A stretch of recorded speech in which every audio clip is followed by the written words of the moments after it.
Hi, and welcome to the Route to CISO Byte Size podcast. I'm your host, Chris Rides, and in these bite-sized episodes, we'll be speaking to experienced cybersecurity hiring managers. We'll be asking their advice on how you can stand out from the crowd to make the career moves you desire.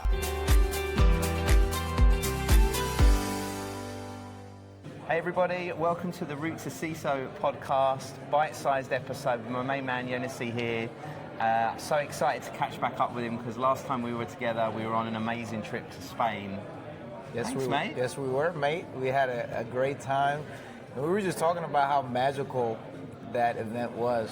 Sometimes you're in the same room with people that create magic and really help you kind of coalesce on what the path should be. So I was blessed to be in your company and the rest of our cadre. Yeah. And that'll forever be known as, the Spain 2025 trip that changed all of our lives. Yeah, so totally. Thank you for that, Chris. Mate, thank you. It's nice, and we're here at Hans HC Consulting event at RSA. Shout out to Han Cholo. Yep, Han Cholo in the house. We should get him over here at some point. At some point. Sure. But while we were talking about all this stuff, we were talking about AI and we were talking about how it impacts people, and I think there's a lot of AI anxiety. I don't know. Anxiety. Yeah. And I like to say that in 2025, the two most popular letters in the alphabet were A and I. Yeah. We're 3 months into 26, and it looks like they're still the most popular letters in the English alphabet. Yeah. So there's a thing right now that's going that some people are. Come and say we're recording, Ron. Come and say positive, hello. Poke your and some head people in are here. afraid of AI. And we got Ron. Ron's here. Why don't you come Ron say hello? Ritchie, come and say hello. Come and Another say one hello. of our Spain crew. We're recording right now. We're going to put this up on my podcast. Oh, neat. Can you poke your head down a bit so everybody... Here we go. Say hi to Ron. This was another... We're just talking about AI at the moment and just how, there's a lot of anxiety. Is it going to take my job? What's it going to do? And that's the conversation we're having. If it wasn't for anxiety, I wouldn't have any motivation in my job. There you go. There we go. There you go. I like that. Thank you, mate. Yeah, so I think the conversation here really is about the great opportunity that we're all faced with right now, which is how do we leverage AI to bring us back to humanity, right? And one of my thoughts is that we need to take this moment to get back to being humans. So back in the day, I'll give you an example of Ben Franklin. He was an inventor, investor, author, diplomat, lived a short life, but had so many of them at the same time. And I think with AI, we have the opportunity of getting back to being multi-dimensional humans. Yes. So I think the more we lean into AI and can identify how we can help us and benefit society, then we can get back to being humans. One of the conversations we were just having is that I feel over the last 30 to 40 years, we've become very robotic in what we do as humans, and I think now is the chance for us to take back the reins, leverage AI, and get back to being multi-dimensional beings. Yeah, getting to do the interesting things in life, right? Getting to do the interesting stuff in our jobs, right? We spend, quite a lot of us, we love what we do for a living, but maybe we only love 10% of it once you've been doing it for 20 years, right? There's small parts you really love, and there's all the grind work that you have to do in the background. And if AI can take that away, make you more productive, let you focus on the stuff you really enjoy doing, then it's going to be a great opportunity for all of us, right? Absolutely. One of my friends, Tanaz, shout out to Tanaz, she mentioned, I just had a conversation with her, she mentioned that in the current state, think of computing as moving water from one area to another. So the pipes, you need pipes to move water. Yeah. So maybe AI is, we don't know what the pipes are going to look like, but we're still going to need some type of conduit for the new. So I believe that even as humans, we get to now reinvent what's possible, because the foundation is going to be a little bit different. Yeah. It's not the same old plumbing as before, but it's going to require us to figure out what that conduit is going to be. So we just have to lean into this change. And velocity, I feel, is the word that best describes what we need to do, because AI is moving, as you guys know, extremely fast, and we need to be able to change very fast. I think that's the difference between this transformation and the other transformation we've seen as part of our evolving civilizations, Yep. is that this one actually has the most velocity, and that's why I feel it's going to require an intentional need and want to learn and change for the better, Chris. Yep, 100%. Yonesy, you're speaking my language. It's like anything we've always seen in the past. When something new comes out, what you need is the people that are going to do best out of it are the ones that are going to go and grab it with both hands and learn about it and want to be the experts in it and take the time. And the people that are more lazy and that want to sit back, they're the ones that are going to, unfortunately, be the ones that they're going to lose their jobs, right? It's the people that go out and learn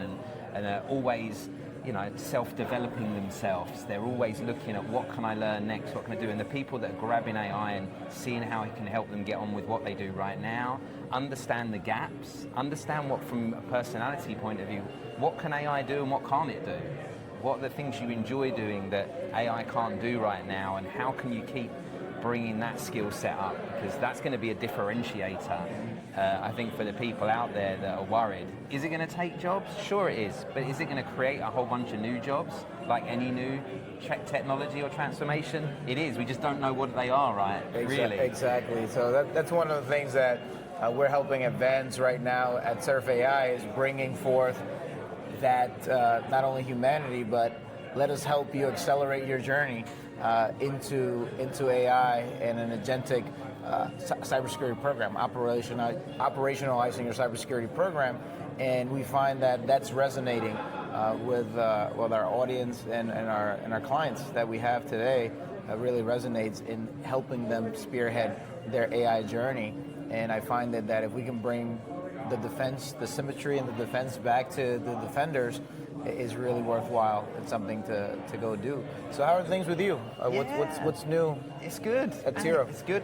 The Route to CISO podcast is doing better and better. I'm going to be doing season 3 soon, so I'm going to be interviewing. Hopefully, I'm going to grab you on there, and talk about people's career journeys. So, that's going to be a lot longer conversation than this one, I'm sure. Absolutely. No, I'm looking forward to it. I think we always learn from others' journeys, and how they resonate. And one of the things you mentioned today that really resonated with me is if you're always constantly evolving and learning, then this is just going to be another exciting new thing to learn. Yes. And for me, it's just how quickly things are changing, right, and how quickly we need to learn and adapt.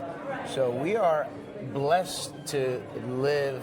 I heard Gilly Ranan mention last week at Cybersparks, we're going to see a technology doubling happening right now. And we're going to be able to see maybe a couple of those, the way things are moving. And that should excite everyone that is able to be part of this revolution and transformation. Because it hasn't come around. It doesn't come very often. No. And it definitely hasn't come around. So it's exciting. Most people in their careers are lucky to see one of those.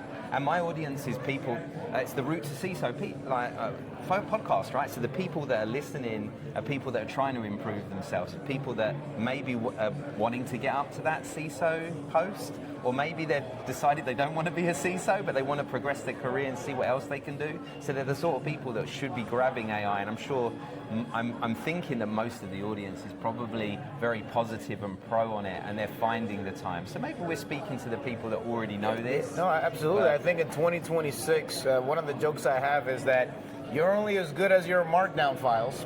So it's something that, again, it's just evolving. 6 months ago, it was all about prompt engineering, and now today is about context and how much you can make sure you have contextual markdown files to help your various agents. We saw OpenClaw come up as well, and now you've got all sorts of Cowork and others just coming out ready to assist you in growing yourself, growing your business, and maybe creating something new. Right? I think that we are commoditizing the foundational components of creating new developments and transforming industries. So it's probably the first time in my career that I've seen it. It is such a low bar towards excellence. Right. yeah, anybody can grab it, right? You've got so many different places you can go to, and you don't have to have a lot of money to go out and play with this technology, right? That's one of the great things. You don't have to spend a fortune to get access to it. So it's one of those great things that people really can, really can. Now, it's going to get expensive, I'm sure, right? And for big enterprises and stuff, be interesting to see where that goes. But I think from an individual's point of view, if you're not already playing with this technology, then you might be a little bit behind already. Look at this, wow. Great. It looks like we're being called off onto the next. It's great catching up, Chris. You too. Thank you so much for jumping on this. To your audience, thanks for having me. Yeah. You guys have a great one. Thanks everybody for joining us. Catch us next week for the next episode. Who knows who with? I'm going to be here at RSA grabbing a bunch of people. Get them. Great people. So lucky. Thank you, mate. I appreciate it. Take care. Peace. Thank you for listening to the Route to CISO Byte Size podcast. I hope you enjoyed this episode. Make sure you keep an eye out for season 3 of the full Route to CISO podcast. And in the meantime, stay up to date by liking, commenting, and of course, subscribing to our channel. Thank you.